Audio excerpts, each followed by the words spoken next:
Welcome to Raji அக்கா kitchen. இன்றைக்கி chicken 65 தான் பண்ண போகிறோம். ஆனால் மசாலா கடையிலேருந்து வாங்கினதில்லை, ஹோம்மேட். ஃபஸ்ட்டு சிக்கனை நல்லா கழுவிட்டு ஒரு முட்டை, அரை மூடி எலுமிச்சைப்பழம், அதுக்கப்புறம் ஹோம்மேடில் செஞ்ச மசாலா. இந்த ஹோம்மேடில் செஞ்ச மசாலா வேணும்னா எனக்கு கமெண்ட் பண்ணுங்கள், நான் கண்டிப்பாக அடுத்த வீடியோவில் உங்களுக்கு அதை பற்றி போஸ்ட் பண்ணுறேன். இப்போ நல்லா இந்த மசாலாவை மிக்ஸ் பண்ணணும், நல்லா பீட் பண்ணணும். நல்லா பீட் பண்ணால் தான் முட்டை ஸ்பாஞ்சி ஆகும், பஃபி ஆகும். அப்போ தான் சிக்கனோட நல்லா கோட் ஆகி ஊற வச்சுட்டு நம்ம சிக்கனை பொரிக்கும் போது நல்லா சாஃப்டாக இருக்கும்.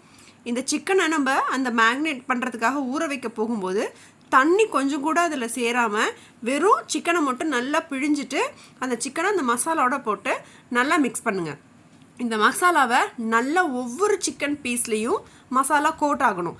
அப்போ தான் உப்பு காரம் எல்லாம் கரெக்டாக திடமாக அதில் சேர்ந்து நம்ம ஆயிலில் பொரிக்கும் போது நமக்கு கரெக்டான கஞ்சில் டேஸ்ட்டில் கிடைக்கும்.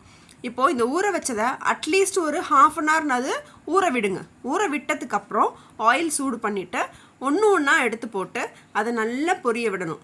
கொஞ்சம் டைம் எடுக்கும் தான், ஆனால் கொஞ்சம் ஹை ஃப்ளேம் கொடுக்காம கொஞ்சம் மீடியம் ஃப்ளேமில் வச்சு இதை பொரிச்சு எடுத்திங்கன்னா சாஃப்டாக கிடைக்கும். ஹை ஃப்ளேமில் கொடுத்தாலும் வேகும், ஆனால் மேலே ரொம்ப ஹார்ட் ஆகிடும், சாஃப்டாக கிடைக்காது. சாஃப்டாக வேணும்னு நீங்கள் நினச்சிங்கன்னா கொஞ்சம் மீடியம் ஃப்ளேமில் நல்லா எண்ணெயை சூடு பண்ணிவிட்டு கொஞ்சம் மீடியம் ஃப்ளேம் வச்சுட்டு அதுக்கப்புறம் ஒன்று ஒன்றா போட்டு கொஞ்சம் நேரம் அந்த மீடியம் ஃப்ளேம்லேருந்து அப்புறம் கொஞ்சம் ஹை ஃப்ளேம் கொடுத்து திருப்பி போட்டு திரும்பவும் அது நல்லா பொரிஞ்சதுக்கப்புறம் திரும்ப மீடியம் ஃப்ளேமுக்கு வச்சு கொஞ்சம் நேரம் டைம் கொடுத்தீங்கன்னா நல்லா மேலே கிறிஸ்பியாகவும் உள்ளே நல்லா ஜூஸியாகவும் பசங்க சாப்பிட்ற அளவுக்கு நல்லா சாஃப்டாகவும் இருக்கும். இந்த கன்சிஸ்டன்சியில் வரணும். நல்லா கலர் பாருங்கள் எந்த அளவுக்கு ரோஸ்ட் ஆகி இருக்குன்னு. இந்த மாதிரி வந்ததுக்கப்புறம் நம்ம சர்வ் பண்ணுறதுக்கு ரெடி பண்ணிக்கலாம். Chicken 65 homemade masala is ready to eat. Have a nice day.